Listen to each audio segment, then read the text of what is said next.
자, 하나님의 말씀 같이 보겠습니다. 에베소서 4장입니다. 11절로 16절까지 말씀을 먼저 교독하도록 하겠습니다. 제가 11절 봉독해 올립니다. 그가 어떤 사람은 사도로, 어떤 사람은 선지자로, 어떤 사람은 복음 전하는 자로, 어떤 사람은 목사와 교사로 삼으셨으니 이는 성도를 온전하게 하여 봉사의 일을 하게 하며 그리스도의 몸을 세우려 하심이라. 우리가 다 하나님의 아들을 믿는 것과 아는 일에 하나가 되어 온전한 사람을 이루어 그리스도의 장성한 분량이 충만한 데까지 이르리니 이는 우리가 이제부터 어린아이가 되지 아니하며 사람의 속임수와 간사한 유혹에 빠져 온갖 교훈의 풍조에 밀려 요동하지 않게 하려 오직 사랑 안에서 참된 것을 하여 범사에 그에게까지 자랄지라. 그는 머리니 곧 그리스도라. 그에게서 온 몸이 각 마디를 통하여 도움을 받음으로 연결되고 결합되어 각 지체의 분량대로 역사하여 그 몸을 자라게 하며 사랑 안에서 스스로 세우느니라. 아멘. 한 번 더 기도하겠습니다. 하나님이 말씀을 우리에게 열어주시고 들려주시기를 원합니다. 이 말씀에 담겨 있는 교회를 향한 하나님의 메시지가 우리의 삶이 되고 우리의 공동체를 통해서 우리의 교회 참여와 함께함을 통해 온전히 이루어지기를 기도합니다. 에베소서 4장 말씀에 하나님께서 보여주신 청사진을 따라서 우리 열림은 장로교회가 교회다운 교회 될 수 있도록 이 말씀을 통해 역사해 주시옵소서. 전하는 종과 우리 듣는 모든 성도님들이 예수 그리스도를 바라보게 하시고 머리 대신 그리스도의 다스리심 아래서 그의 몸된 교회를 이루어가는 귀하고 복된 시간 될 수 있도록 성령님 역사해 주옵소서. 예수 그리스도 이름으로 간절히 기도합니다. 아멘. 이번 설교 시리즈 주제가 교회다움입니다. 교회는 교회다워야 합니다. 교회다운 교회가 되기 위해서 가장 중요한 첫 번째 조건은 주인 되심이라고 지난주에 말씀을 드렸습니다. 교회의 주인이 내가 아니고 우리 교회이기 이전에 예수가 주인 되신 교회를 세워야 한다. 신약 성경에 제일 먼저 교회라는 단어는 예수님의 입술로부터 나왔습니다. 마태복음 16장 18절에 주님 말씀하시죠. I will build my church. 그러니까 내 교회를 세우겠다고 말씀하십니다. 그래서 주님이 주인 되시고 중심 되신 교회를 세워나가야 합니다. 그 교회는 복음을 선포하고 전파하는 믿음 공동체가 되어야 합니다. 지난주에 말씀드렸죠. 교회는 by the gospel, 복음에 의해서 존재할 뿐만 아니라 for the gospel, 복음을 위해서 존재하는 공동체가 되어야 한다. 뿐만 아니라 예수님이 교회에 대해서 처음 언급하실 때 마태복음 16장과 18장에 나온다고 말씀드렸죠. 18장 17절에 뭐라고 나오나요?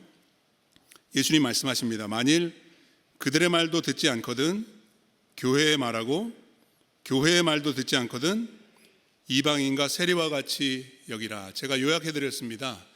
회개를 실천하는 회복 공동체가 되어야 된다. 거기에 있어서 교회의 역할과 권위가 있죠. Church discipline이 필요할 때가 있다. 권징이라고 말씀드렸습니다. 그래서 권면과 징계가 잘 이루어지지 않으면 어디까지 가야 된다고 했죠? 세리나 이방인 같이 여기라는 것은 출교를 시키라는 말씀입니다. 최후의 방편이죠. 물론 그 방편도 회복을 목적으로 해야 된다고 제가 설명을 드린 바가 있습니다. 근데 여러분, 이 권징, 디스플린, 그리고 출교, 이 엑스커뮤니케이션이라는 것은 교회의 교인 자격, 철치 멤버십을 전제로 한 것입니다. 예를 들어서 우리 가정에서 자녀들을 키울 때 징계를 할 때가 있습니다. 벌을 줄 때가 있어요. 옆집 아이 벌 주지 않습니다. 그거는 부모의 소관입니다. 그렇죠? 우리 집 아이니까 부모가 권위를 가지고 징계할 수 있습니다. 아이가 너무 말을 안 들을 때 여러분들 어떻게 하세요? 너 나가. 물론 나가면은 더 큰 문제가 생기기 때문에 막 쫓아 찾아다니고 그래야 되죠. 근데 이제 으름장을 놓습니다. 나가라고. 근데 옆집 아이한테 나가라고 하면 자기 집에 가면 되거든요. 그러니까 우리 집에 속한 자녀에게만 통하는 것입니다. 마찬가지로 교회의 권징과 이 출교라는 이 방편은 그 교회 안에 속한 이 멤버십이 정해져 있다, 구분되어 있다라는 것을 전제로 한다는 것입니다. 그렇다면 이 철치 멤버십의 조건이 뭘까요? 성경이 말하고 있는 두 가지 조건이 있습니다. 그것은 회심과 헌신, conversion 그리고 commitment입니다. 먼저 회심입니다. 교회의 주인은 예수 그리스도이시기 때문에 교회의 교인이 되기 위해서는 그분을 주인으로 모시고 섬기는 사람이어야만 합니다. 회개하고 복음을 믿는 사람만이 교회의 정식 교인이 될 수 있습니다. 더 나아가서 커밋먼이 필요합니다. 지역의 한 교회에 헌신하는, 나는 이 교회에 속하겠습니다, 이 교회를 섬기겠습니다 라는 커밋먼도 요구됩니다. 여러분, 저희 교회 파킹랏 건너편에 또 다른 교회가 하나 있지 않습니까? 네, 여러분들은 열리문교회 교인이십니다. 그 교회 교인이 아닙니다. 이게 구분이 되는 겁니다. 물론 그 교회를 위해서도 기도해야 하지만 우리는 그 교회를 위해서 헌신하지는 않습니다. 이것이 교인 자격인 것입니다. 교회와 멤버십에 대해서 가장 잘 보여주는 성경적인 이미지가 하나 있는데 그것은 몸이라는 것입니다. 로마서 12장 4절 5절 말씀을 천천히 한번 같이 읽어보겠습니다. 읽겠습니다. 우리가 한 몸에 많은 지체를 가졌으나 모든 지체가 같은 기능을 가진 것이 아니니 이와 같이 5절도 읽겠습니다. 이와 같이 우리 많은 사람이 그리스도 안에서 한 몸이 되어 서로 지체가 몸이 나옵니다. 영어 성경에 body라고 되어 있고요. 지체라고 소개되고 있습니다. 4절에도 나오고 5절에도 나오는데 영어 성경에 보시면 뭐라고 번역했나요? 네, 멤버라고 되어 있습니다. 우리의 몸에 지체가 있듯이 이 바디에 멤버가 있듯이 교회는 그리스도의 한 몸입니다. 원 바디다. 그리고 바디에 속한 지체들, 우리가 지체라는 표현을 많이 쓰잖아요. 우리는 그래서 교회에 그리스도의 몸된 교회의 멤버가 되어야 하는 것입니다. 자, 그 의미가 무엇인가에 대해서 바울이 에베소서 4장 11절로 16절까지 말씀을 통해서 우리에게 설명을 해줍니다. What does it mean to be a member of the body of Christ? 그리스도 안에서 한 몸이 되고 서로 지체가 된다는 것은 과연 무엇을 의미하고 무엇을 필요로 하는지 오늘 본문 말씀을 통해서 세 가지로 나누어서 한번 생각해 보도록 하겠습니다. 성경을 가지고 오신 분들은 본문 말씀을 잘 보시면 좋겠습니다. 이 말씀이 우리 교회에서 다 이루어지고 나를 통해 이루어지기를 바라는 그런 마음과 믿음으로 오늘 이 말씀을 받았으면 참 좋겠습니다. 첫째로 교회다운 교회를 세우기 위해서는 교인다운 교인이 되어야 하는데 무엇이 필요한가? 교회를 세우는 수고가 필요합니다. 교회를 세우는 수고입니다. 자, 11절 말씀 보겠습니다. 그가 어떤 사람은 사도로, 어떤 사람은 선지자로, 어떤 사람은 복음 전하는 자로, 어떤 사람은 목사와 교사로 삼으셨다. 누가 누구를 삼았다는 것일까요? 당연히 여기에서 그는 교회의 주인이시고 머리이신 예수 그리스도께서 세우셨다라는 말입니다. 누구를 세우셨어요? 어떤 사람 하면서 네 부류의 교회의 리더십 직분, 초대 교회의 리더들에 대한 언급이 나옵니다. 첫째는 무엇이죠? 사도입니다. 둘째는 선지자. 사도와 선지자는 지난주 에베소서 2장 20절 말씀을 통해서 제가 설명드린 바와 같이 교회의 터를 이루는 영적인 지도자들, 사도들의 신앙 고백과 복음 사역을 위해서 교회의 기초가 놓여지고 그 기초의 모퉁이 돌은 예수 그리스도이시다. 이거 초대교회 말하고 있는 것입니다. 지금은 사도와 선지자가 없습니다. 하지만 그 다음에 나오는 두 가지 부류가 더 있죠. 세 번째는 복음을 전하는 사람이고요. 네 번째는 목사와 교사로 묘사되고 있지만 어떤 사람은 목사와 교사하니까 한 직분을 말하는 것입니다. 목사가 하는 역할은 말씀을 가르치는 성경 교사의 역할이 있다는 것이죠. 그래서 여기에 나오는 초대교회의 영적인 지도자의 네 가지 부류의 공통점이 있는데 그것은 말씀 사역자들이라는 것입니다. 교회에서 말씀을 전하고 복음을 가르치는 사람들이라는 것입니다. 왜 주님께서 교회를 위해서 이런 사람들을 보내시고 세우셨을까요? 자, 그 목적에 대해서 12절에 이렇게 설명합니다. 이는, 그 목적입니다. 성도를 온전하게 하여. 여기 온전하게 한다라는 이 단어는 신약 성경에 단 한 번 나오는 헬라어인데요, 그 역할에 합당한 모습을 갖추게 한다. 그래서 영어 성경에는 equipping 이렇게 되어 있습니다. 여러분, 성도다운 성도가 있지 않습니까? 성도로서 기대되고 성도로서 합당한 그러한 모습과 그러한 역할을 감당하는 성도가 되게 하기 위해서 영적인 지도자들이, 교회의 말씀 사역자들이 그들을 가르치고 교육하고 훈련해야 된다라는 것입니다. 그럼 성도가 해야 될 일이 또 따로 있겠죠. 성도는 그럼 훈련을 받아서 양육이 되어서 뭘 해야 될까요? 성경을 계속해서 보시기 바랍니다. 12절, 이는 성도를 온전하게 하여, 온전케 되면 어떻게 되죠? 봉사의 일을 하며. 여러분, 교회 봉사는 누가 하는 걸까요? 리더들만 하는 걸까요? 거기 봉사의 일을 번역으로 보시면 The work of ministry 이렇게 되어 있습니다. 봉사의 일은 모든 성도들이 해야 하는 것입니다. 리더들의 책임은, 목사의 책임은 말씀을 잘 가르쳐서 성도들로 하여금 봉사의 일을 하게 하는 것입니다. 저는 그렇게 하려고 했습니다. 제 말씀 사역의 열매는 여러분들이 봉사의 사역을, 봉사의 일을 얼마나 잘 감당하시는가에 달려있다고 해도 과언은 아닙니다. 이게 성경입니다. 그럼 그렇게 봉사의 일을 하면 어떻게 되나요? 12절 말씀 계속해서 보시면 그리스도의 몸, the body of Christ, 그 몸이 빌딩업, 세움을 받게 된다는 것입니다. 영어에 바디빌딩이라는 그런 표현이 있죠.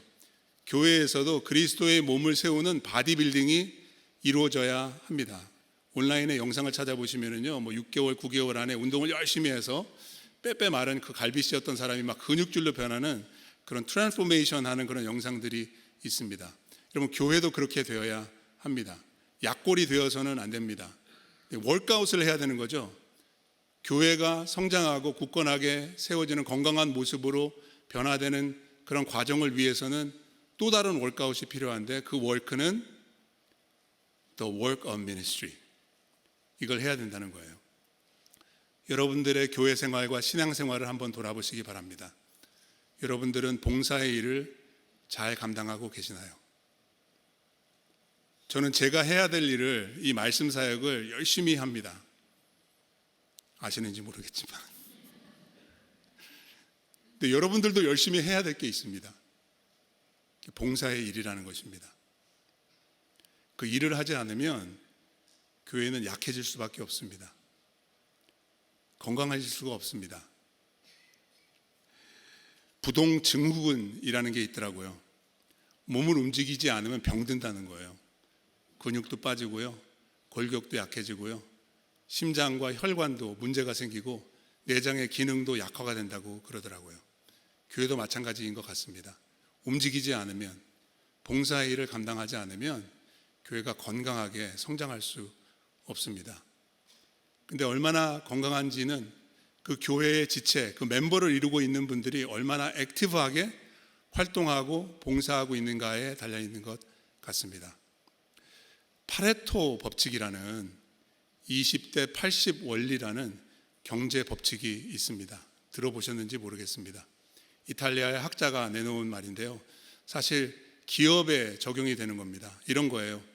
20%의 직원들이 80%의 일을 하고 80%의 직원들은 고작 20%의 일밖에 하지 않는다.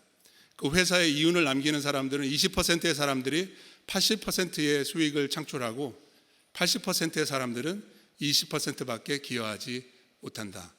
이게 원리예요. 근데 안타까운 사실은 이 파레토 법칙이 교회에도 통할까요? 안 통할까요? 통한다는 겁니다. 통한다는. 팬데믹 이후로 더 교회가 건강을 잃어가고 있어요. 대부분의 경우에 20%의 성도님들이 80%의 봉사를 합니다. 그리고 80%의 성도님들은 20%를 하실까 말까. 그럼 교회는 성도님들의 헌신과 또 예물을 통해서 세워집니다. 교회를 운영하기 위해서는 재정이 필요하잖아요. 근데 많은 경우에 보면은 20%의 분들이 80%를 감당하는 것 같습니다. 80%의 성도님들은 불과 20%, 100%의 성도님들이 100%의 봉사와 헌신을 감당할 수 있다면 건강한 교회입니다. 이를 위해서 하나님께서 예수 그리스도를 통하여 교회의 일꾼들을 세우셨습니다. 말씀 사역자들이 있습니다. 말씀을 가르치고 양육하고 훈련하는 역할을 담당하시는 분들이 계십니다. 그분들 외에 나머지 모든 성도님들은 봉사의 일을 하셔야 하는 것입니다. 교회를 위한 수고가 있을 때 교회다운 교회가 될 수 있습니다. 그런 교인다운 교인이 되어주시기를 간곡히 부탁드립니다. 두 번째 필요한 것은 연합을 이루는 성숙입니다. 헬라어 원문으로 오늘 설교 본문을 11절부터 16절까지 보시면 한 문장으로 되어 있어서 11절부터 16절까지가 다 연관이 있습니다. 자, 13절 말씀 한번 읽겠습니다. 같이 읽겠습니다. 우리가 다 하나님의 아들을 믿는 것과 아는 일에 하나가 되어 온전한 사람을 이루어 그리스도의 장성한 분량이 충만한 데까지. 내용이 참 많습니다. 그런데 영어 성경으로 13절 말씀을 보시면 시작하는 단어가 있습니다. 어떤 단어인가요? 네, until로 시작합니다. 그러니까 12절에서 13절로 이어진다는 것입니다. 12절 내용은 말씀 사역자들이 성도들을 온전하게 하여서 봉사의 일을 하게 할 때 그리스도의 몸된 교회가 세움을 받게 되잖아요. until, 언제까지, 어떤 목표를 향해서 이 사역을 함께 이루어갈까? 말씀을 가르치는 사람들은 열심히 가르치고 양육을 하고 훈련을 시키고 성도님들을 봉사의 일을 열심히 해야 되는데 어느 때까지 이걸 해야 될까요? Until when? What? 그거를 13절에서 설명을 해줍니다. 그 목표가 나옵니다. 세 가지가 있고요. 이 세 가지가 또 다 연결이 되어 있습니다. 첫 번째는 이것입니다. 우리가 다 하나님의 아들을 믿는 것과 아는 일에 하나가 되는 것입니다. 연합입니다. 연합. 무엇에 하나, 교회는 무엇에 하나가 되어야 될까요? 예수 믿는 것에 하나가 되어야 됩니다. 그래서 4장 5절 말씀에 보시면 one faith, 믿음도 하나요. 그 믿음은 어떤 믿음인가요? 하나님의 아들이신 예수 그리스도를 믿는 믿음입니다. 덮어놓고 믿는 게 아니라 배워서 알아가면서 믿음을 세워나가는데 그 믿음이 중심이 되어서 교회를 하나 되게 합니다. 곧 예수를 믿는 믿음 안에서 하나가 되어야 하는 것입니다. 더 나아가서 두 번째 목표는 온전한 사람을 이루는 것입니다. 이 온전하다는 것을 영어 성경에 보시면 이렇게 번역을 해놨습니다. We will be mature in the Lord. 성숙입니다. 여러분, 사람도 태어날 때부터 사람입니다. 우리 깐난장이들을 보십시오. 사람인가요? 네, 사람 맞습니다. 사람인데 사람 구실은 아직 제대로 할 수가 없습니다. 예수 믿는 사람들도 마찬가지입니다. 예수 믿고 거듭나면 그리스도인 맞습니다. 그런데 아직 그리스도인다운 그리스도인이 되기에는 시간이 필요합니다.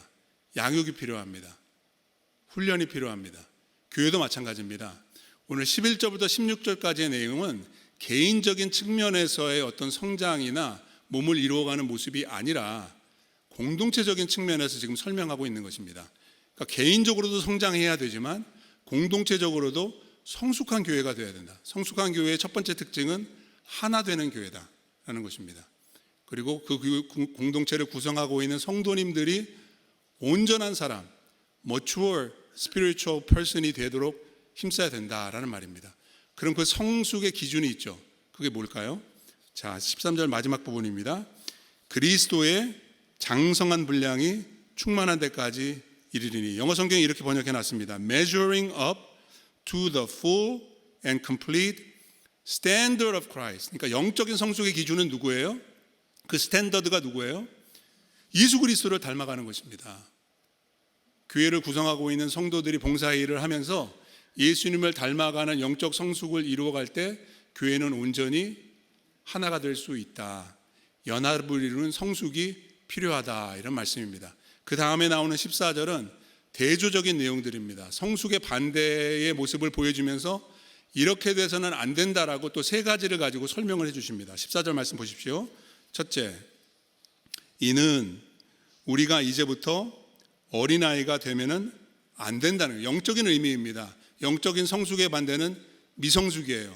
그럼 개인적으로도 그렇지만 공동체적으로도 볼 때 성숙한 교회가 있는가 하면 미성숙한 교회가 있는데, 교회는 어린아이가 되면 안 된다는 겁니다. 둘째, 어린아이의 특징 중에 하나가 뭔가? 사람의 속임수와 간사한 유혹에 빠진다라는 겁니다. 그렇죠? 어린애들을 잘 속아 넘어가잖아요. 유혹에 잘 빠지지 않습니까?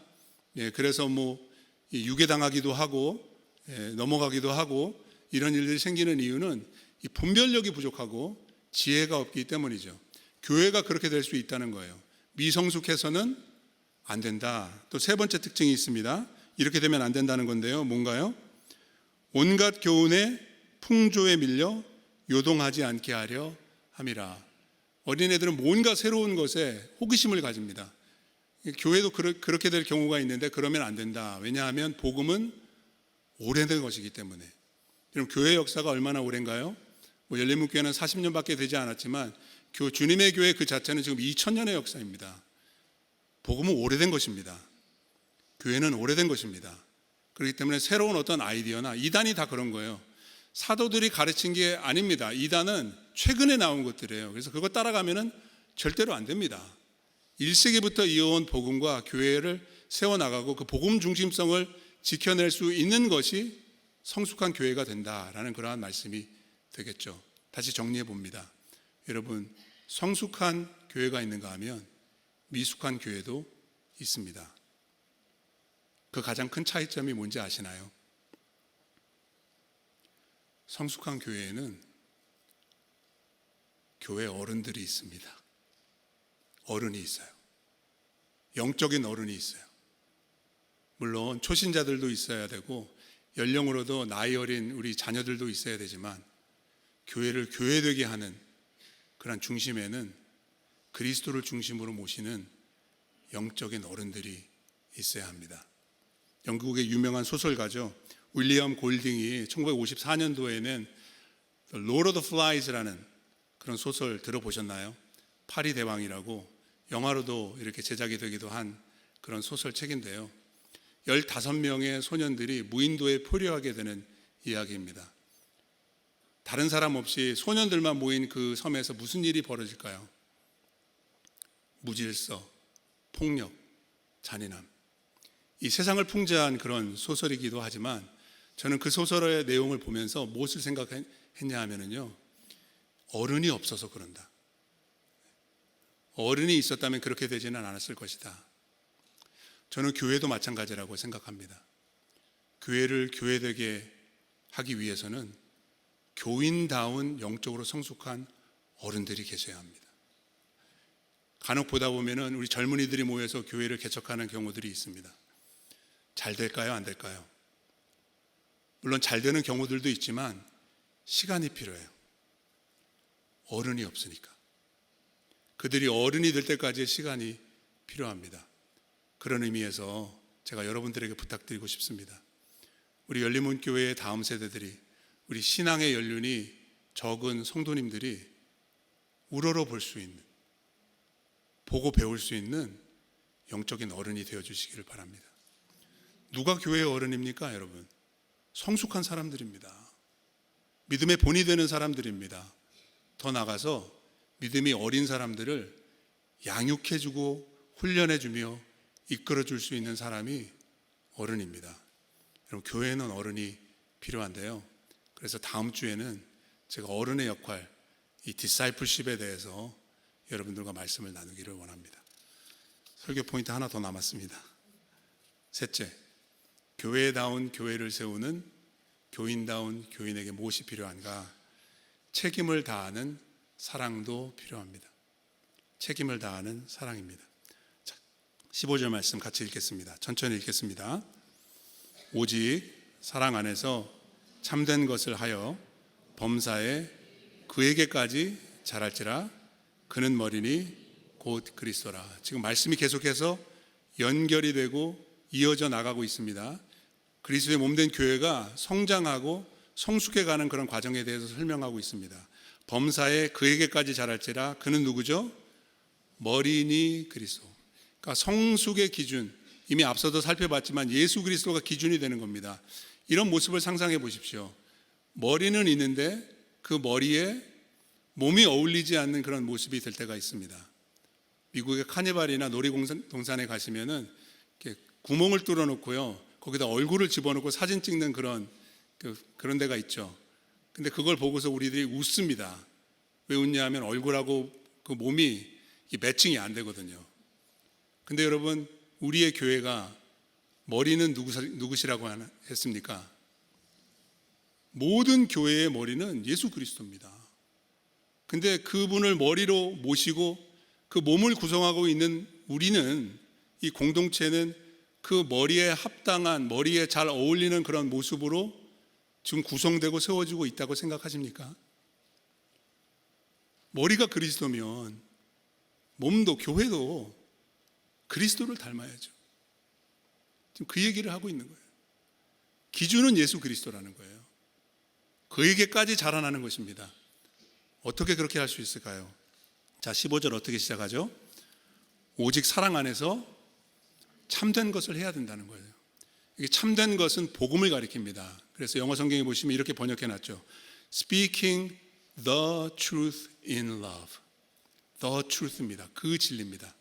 그래서 교회 그리스도의 몸을 구성하고 있는 성도들 멤버들이 서로 대화하고 서로 관계할 때 복음적으로 해야 된다는 거예요.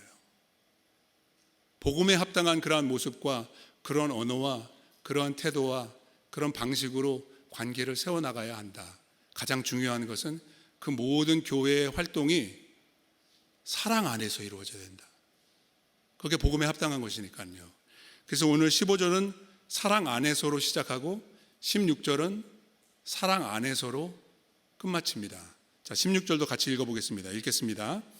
그에게서 온 몸이 각 마디를 통하여 도움을 받음으로 연결되고 결합되어 각 지체의 분량대로 역사하여 그 몸을 자라게 하며 사랑 안에서 스스로, 사랑 안에서 그리스도의 몸된 교회를 세워나가기 위해서 진리를 따라서 행해야 되는데, 말하고 행동하고 봉사해야 되는데 어떤 책임이 따르는가, 책임을 다하는 사랑에 대해서 16절에서 두 가지로 설명을 해줍니다. 두 가지 책임이 있습니다. 하나는 본문을 보십시오.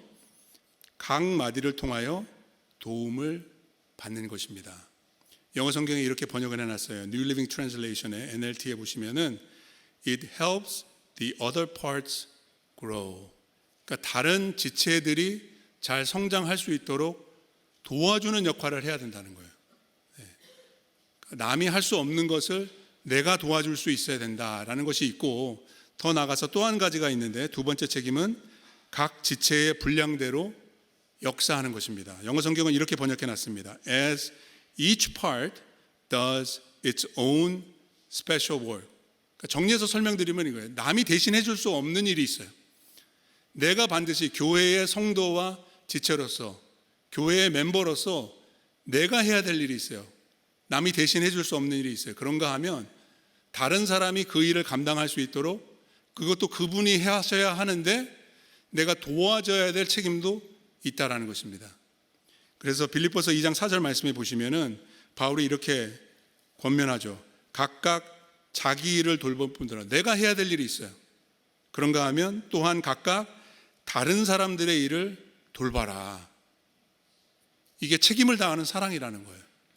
갈라디아서 6장에서도 2절과 5절에서 이 두 가지 책임에 대해서 바울이 설명하는데 같이 한번 읽어보겠습니다. 2절 먼저 읽겠습니다.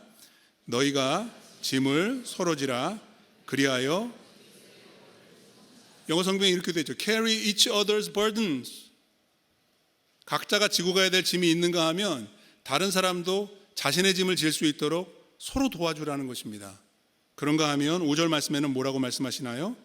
각각 자기 짐을, 내가 해야 될 일이 있고 남을 도와줘야 될 일이 있다.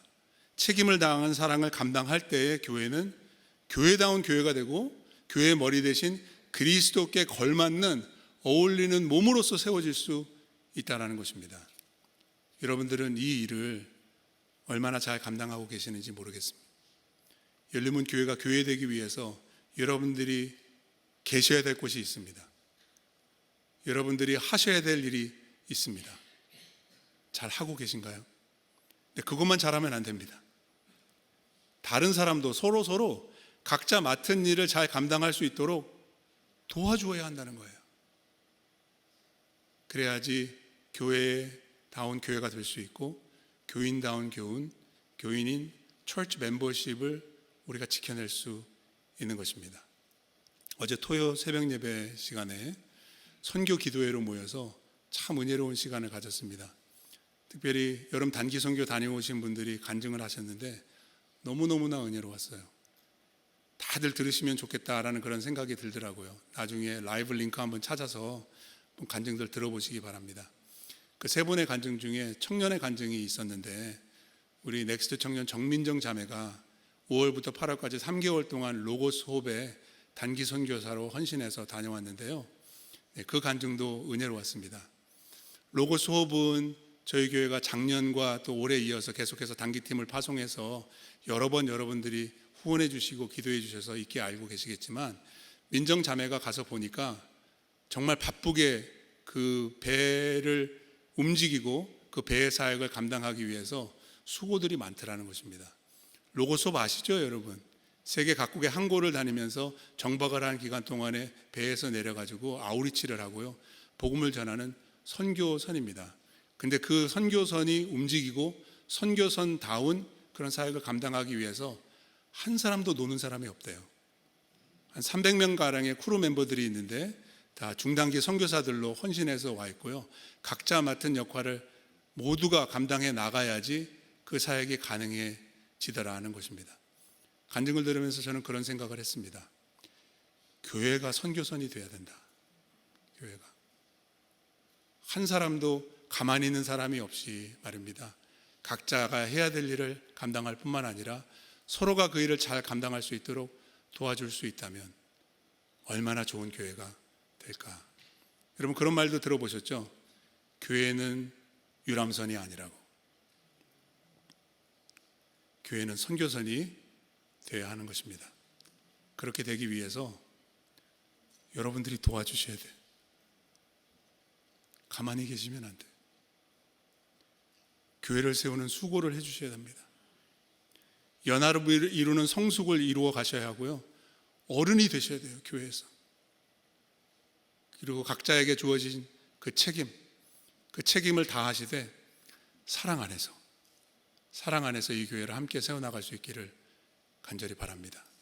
오늘 교회에 주시는 말씀을 마치면서 함께 성찬의 은혜를 나누기를 원합니다.